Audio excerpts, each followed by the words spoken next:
the second part of my talk series, Pushing the Limits with React PHP. Let me start again. Who is here not speaking German? Okay, there's one, so I think it's only fair to stick to English. I'm fine with either. So, okay, welcome to the second part. Why React PHP is awesome and why you should care. Is there anybody in this room who did not hear the first part? Okay, a few. Okay, so let me start like this. This talk is actually meant to be 2 hours long, and I've split it up into 2 parts. The first part was the examples and demo time without actually introducing any of the core concepts, and this second part now is only about introducing how any of this actually works. And so we're going to skip this part, and now we're going to start with a traditional introduction into the whole topic. So, let me start. Again, anybody who's been here before already heard the first part. Let me introduce myself. I'll make this really quick, so bear with me. So, who am I? My name is Christian Lueck, and because English-speaking folks doesn't know the umlaut, I usually write it with a UE, and that makes my initials make for the name Clue. That's my GitHub handle, and because it's already in use on Twitter, that's my Twitter handle, another Clue. So if you want to tweet me, use this handle. Okay, who am I? I think what's most important about me is I'm passionate about pushing the limits. This means I enjoy doing non-normal stuff, not what you usually expect to do with PHP. I enjoy doing more things with PHP. And I've been working with PHP for over 10 years in a professional environment, in a highly security critical environment. It's a very traditional environment, and because I'm so passionate about pushing the limits, I quit my job a few months ago and started working as a freelance software engineer. And this talk is my try to push the whole topic and my own freelance job. So if you're interested in this, make sure to tweet me, make sure to hit me up after the talk. Okay. This is who I am now. You know me. Who are you? The folk who's been here before already knows this part. Who's a PHP developer in here? Raise your hands. Okay, it's about everybody. Who's a PHP architect or engineer? Only about a third of you guys, I think. And this is the main focus of this talk. It's meant to show a new kind of architecture, to show how things can be done, how this can be engineered. It's not about the actual code, it's just the core concepts. Okay, so again, who knows React? The React with this logo, yeah, already gave away the joke last time. A few guys know this is React, but this is not what this talk is about. This talk is about the other React, and that's our logo. We used the name first. Unfortunately, Facebook came after us, and they have a better marketing, so nobody knows about the other React. I'm here to change that. So, this is you. Now let's get into PHP. When people think about PHP, they usually think about the web of the 90s. It's your average web page. It's request response. That's what's been done for the last 2 decades, almost 3 decades. And this means you usually end up with a very traditional LAMP or WAMP cycle, if you dare. And you have a request response cycle. That means you have your web browser client that accesses your web server, usually an Apache, for example, that uses PHP to access your MySQL database. That's a very traditional software stack. And many people argue PHP is too slow, and in fact it is slow, but we can improve this architecture. It's a very common architecture. We can, for example, use PHP FPM to spawn multiple PHP processes to process more requests in parallel. We can improve this further by replacing Apache with Nginx, for example, or another web server. We can improve this further by putting in, for example, a memcache daemon to speed up your database access, to use a caching daemon to not actually hit your database. And this means people are used to seeing PHP as slow, but they get used to it. And this means PHP may not be pretty, but most people think it gets the job done. So it's perfectly fine to work with PHP. It's not bad at all. It has its quirks, but it gets the job done. That's the most important part about PHP, I think. But unfortunately, knock knock, who's there? Nowadays, we're no longer in the 90s. It's 2016. And this means the demands have changed. Nowadays, we are facing new demands like separation of concerns. We nowadays have separate front end and back end. We have communication between those. We use HTTP APIs, RESTful APIs, SOAP APIs to access third-party services. We have the demand for live data, like a chat example or your stock ticker, so you access data that comes in from your server. You no longer have a request response cycle. And nowadays we have CLI tools like Composer, for example, or several tools have been introduced yesterday. And so the demands have changed in PHP. And most people, when they think of this, like live data, they with the idea of using Node.js. And in my opinion, Node.js is perfectly fine. If you're fine with using a Node.js, stick with it. It's perfectly fine, but how about instead of using Node.js, my suggestion is to use Node.js. And this is what this talk is about. We are going to end up with code that looks like Node.js, but in fact we're using PHP and no JavaScript. Again, nothing against JavaScript. JavaScript is perfectly fine. If you like it, if you're using it in the front end, it's perfectly fine, but you don't have to use it. That's what this is about. So, enter React. React is the replacement for this. So, what is React? React, in short, comes this out. This is non-blocking I/O. I'm going to explain this in a minute. Non-blocking I/O, it's event-driven, it's asynchronous. Or in other words, React PHP is 100% PHP. It's pure PHP. It uses no extensions, so it works everywhere. It has no magic involved.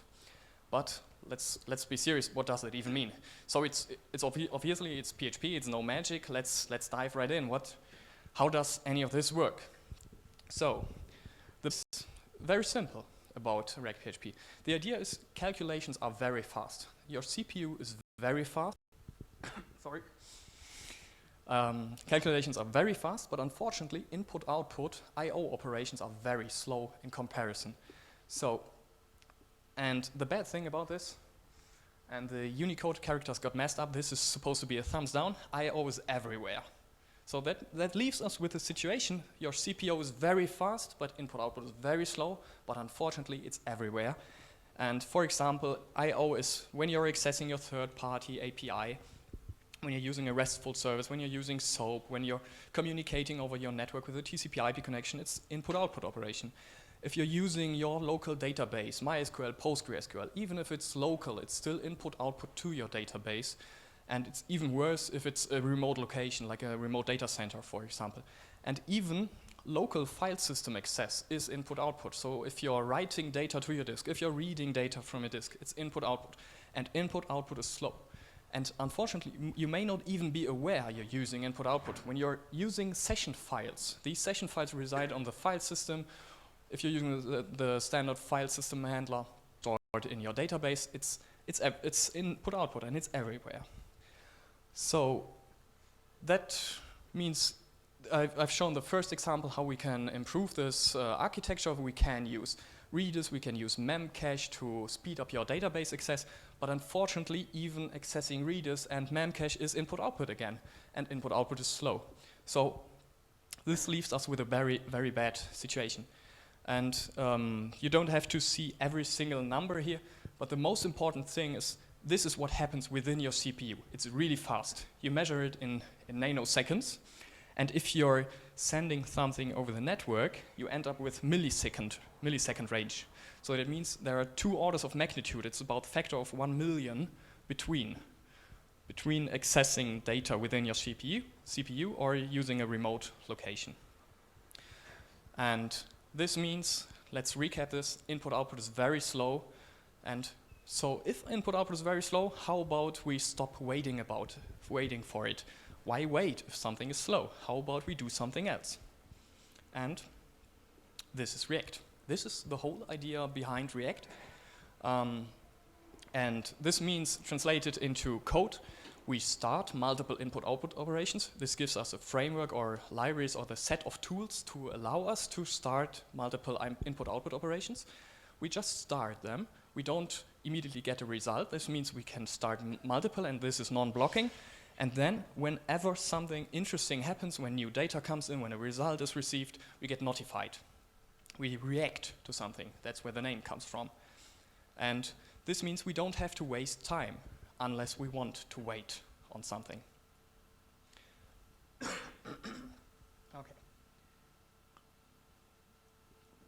So this is React, the introduction to React. On the other hand, what is React not?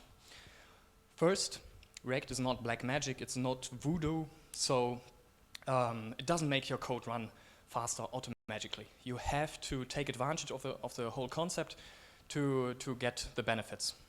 So you can't expect to install it and everything is suddenly twice as fast. That's not how it works. And React is not a framework, it's a set of independent components, so you can mix and match the components you need. You don't have to install a huge framework and everything's there. You just pick the parts you need. And this also means React is not a replacement for your favorite framework. If you're using Symfony, if you're using a content management system, it's here to stay.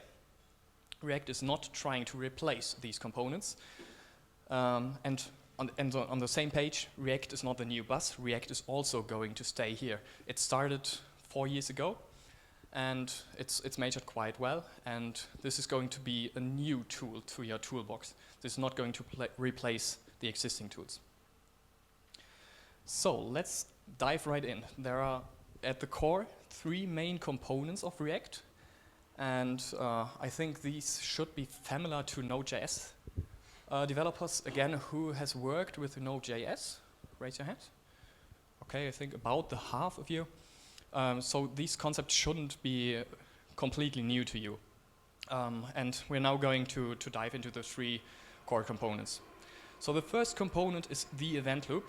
From the consumer side, so when you're using React, this means the event loop is the core of React. It's the most low-level component. That's basically everything you have to know about it. It's just the core, and this means there are 3 interactions with it. You create it once, you pass it around without caring what it actually does, and then you start it once. And this is, if you've seen the live demos, you've always seen this. There was always an instantiation at the top, and then you pass it around. You don't really interact with it, but everything has to use the event loop, and then at the end, you start it once. That's everything you have to know about the event loop. And in code, this looks like this. Again, you create something, pass it around without caring, and then run it once. This is what your code is going to look like if you're using an event loop. This is the consumer side. From the implementer side, the event loop implements the reactor pattern. That's a common pattern. You can look it up on Twitter. On Wikipedia if you want to know. Not Twitter, sorry. It's the reactor pattern. That's also where it got its name from. And the short version of it is you register an event and you get notified. And this allows you to react to some interesting event. That's reactor. You react to something. Very basic. And there are several core things to await.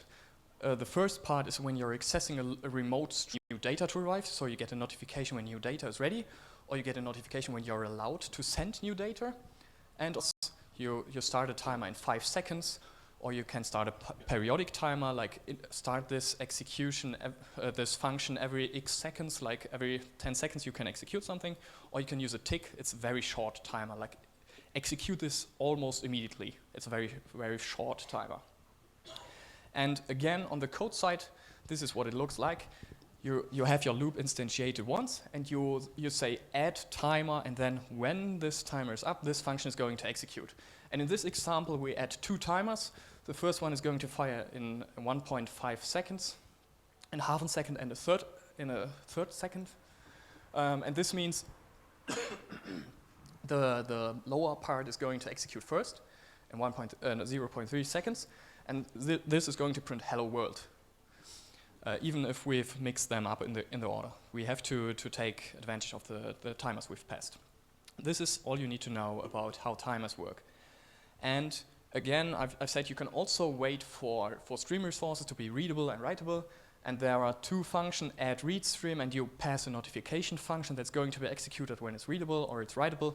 But the short version is you're not going to use this because we have a higher level abstraction that hides these details. So if you're implementing something with React PHP, you're likely going to use timers, but you're unlikely going to use read and write streams. Because the next part, the next core component is not streams, it's promises. Sorry, it's going to end up in the next slides. Okay, so this allows us to defer execution to the future.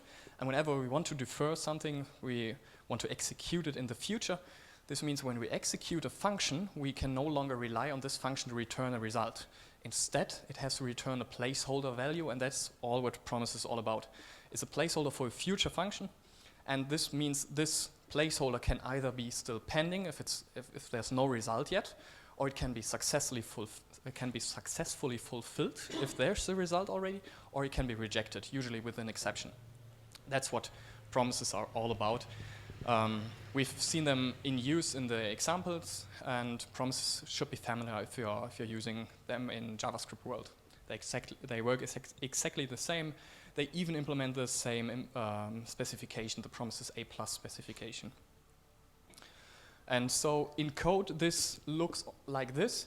This means you no longer have an imperative code flow like execute this, this, this. You now end up with executing something, end up with a promise, and then say, when this promise resolves, do this. And in this example, it means when this promise is resolved, you execute your process function. Or in this example, you can pass a second function, that's the error handler. So if this operation fails, it will var dump everything this operation fails with. So you end up with a huge dump of your exception trace. This is promises. Promises are resolved once. They have these three states, and that means they can be pending or they are settled. And this leaves us with a situation where you can only resolve this once. And on the other hand, there's streams.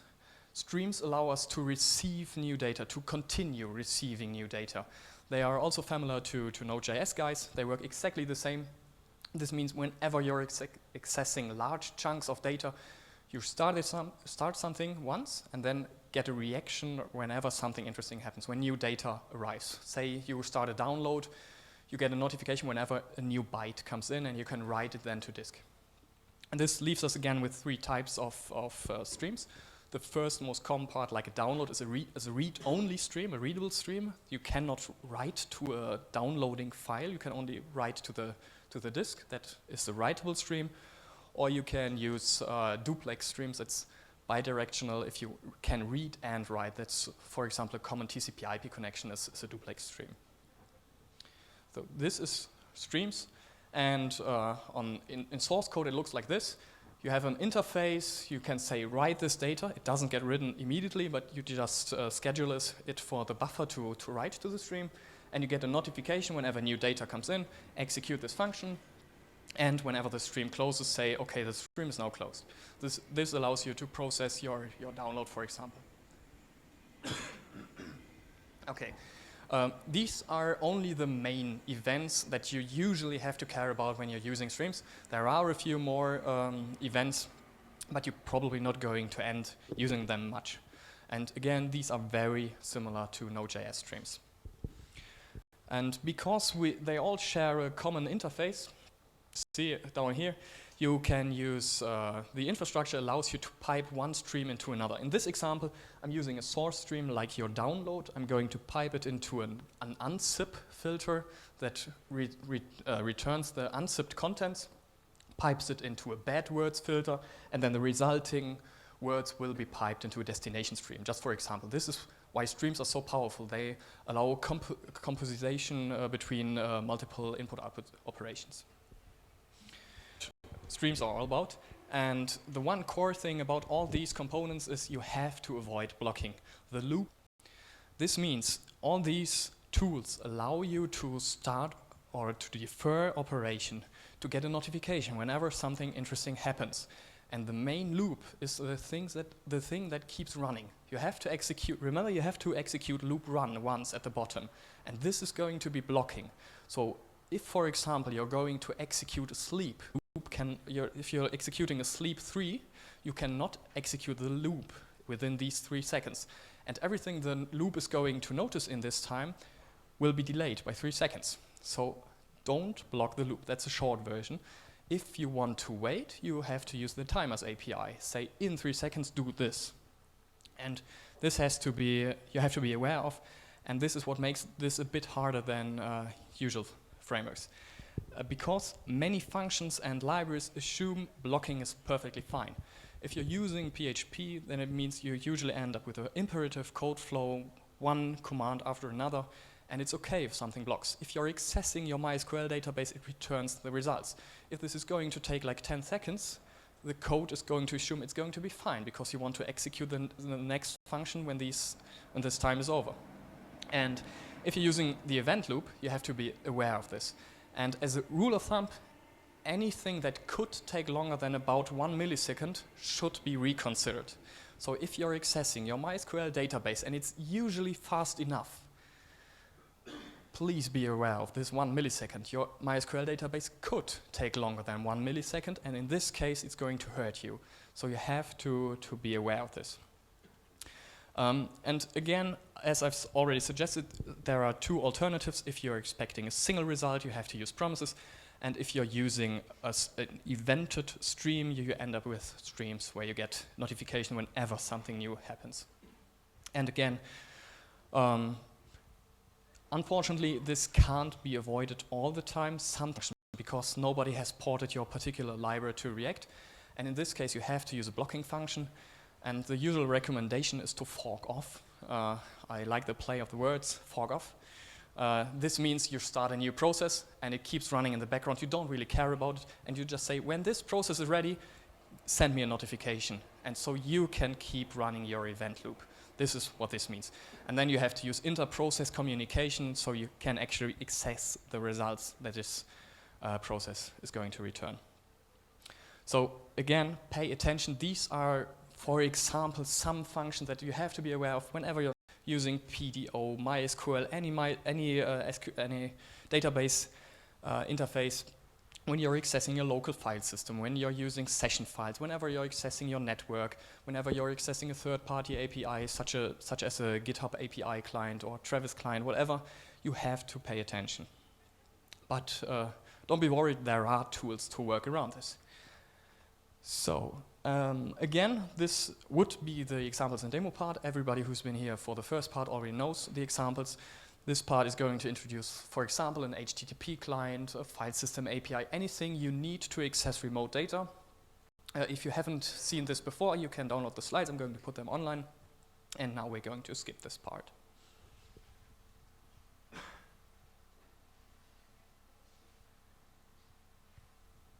Okay, so in case you want to check them out, again, download the slides or check out the React PHP wiki. There are many more examples than those I've introduced here. Okay.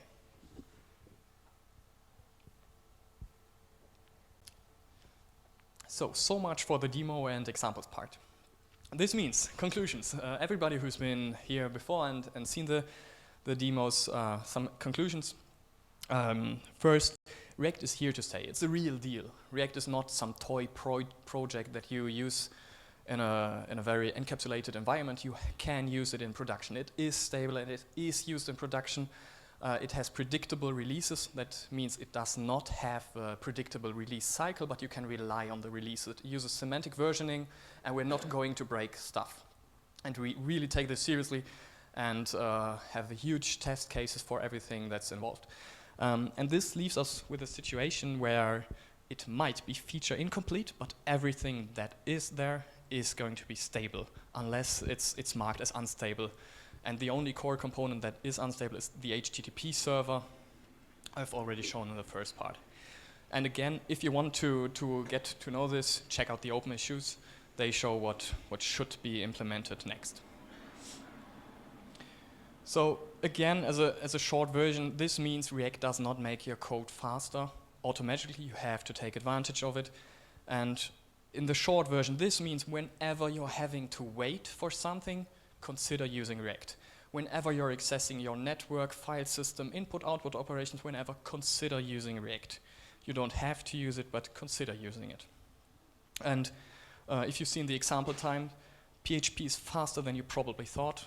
We've transferred over 700 megabytes per within a single process. We've executed over 50,000 requests with readers.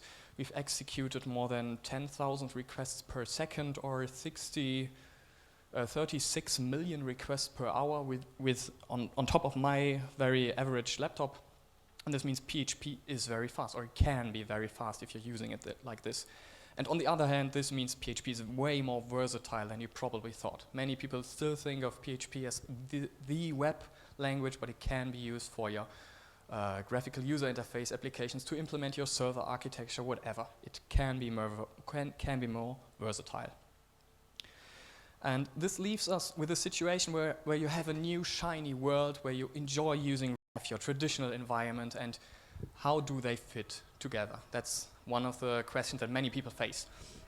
And the short version is integrating asynchronous React PHP code into your existing synchronous world is probably going to be easy, because this means you just keep the loop running until you're done. Sits whenever there's nothing new to execute, and this means you can use singular blocks you can start a blocking function, execute several tasks simultaneously, and then wait. When all three results are ready, you keep running your synchronous code. That's how you can integrate React into your existing environment. But unfortunately, the other way around, integrating normal synchronous code into your React PHP application is going to be hard, because this means your event loop is going to be blocked, and this is going to hurt.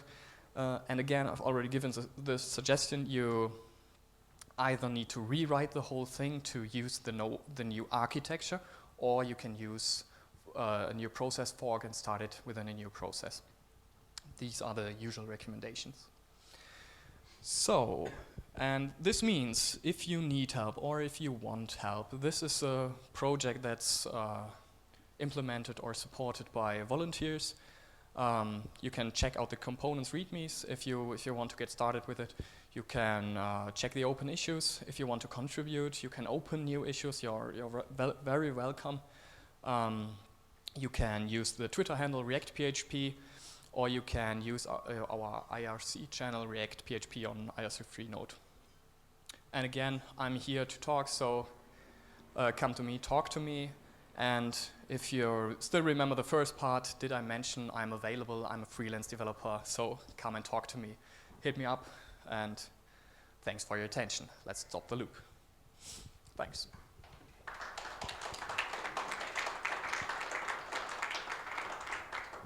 Okay, are there any questions? What are your experiences with just long-running applications in PHP? Because the last time I tried long-running applications in PHP, my experiences went pretty good. There were lots of memory leaks, there were zombie processes, there were fuck-ups, whatnot. I personally, I wouldn't even think of to long-running applications in PHP. This is a very common criticism that this project received, and interestingly, there are several people who have used React PHP for years. And for example, the WebSocket component, it's written by C. Bowden. Big shout out to him if he's listening. I don't know if the stream is still working. He posted a tweet earlier this year. He's been running his demo application since 2014, I think. It's been running for over two years, hasn't faced a single issue. He had to stop the process to restart his whole server. And so I can only say this does work, but you might fuck up, sorry. So you have to be careful, and these tools allow you to be careful. So if you're not abusing this, you're probably not going to end up with problems. And personally, I haven't received any problems. Like I said, I come from a very traditional environment where it's highly security critical, and we've never seen a single issue. Again, if you're using this in production, I recommend using a supervisor D or something similar to keep the process running just in case it ever crashes. And please, if you manage to crash it, please report back and we are happy to help. And this doesn't happen regularly, that's all I can say. Yeah.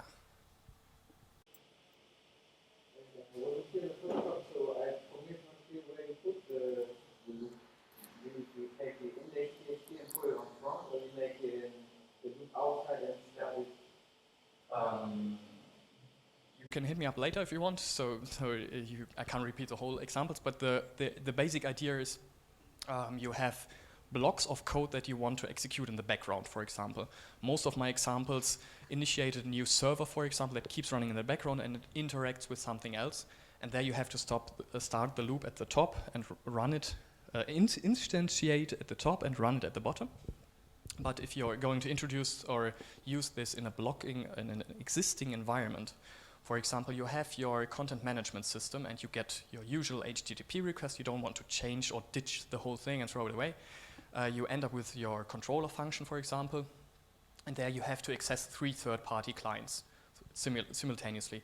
You start a loop within this function, execute your asynchronous function, and then say wait for all 3 results, and then keep executing synchronously.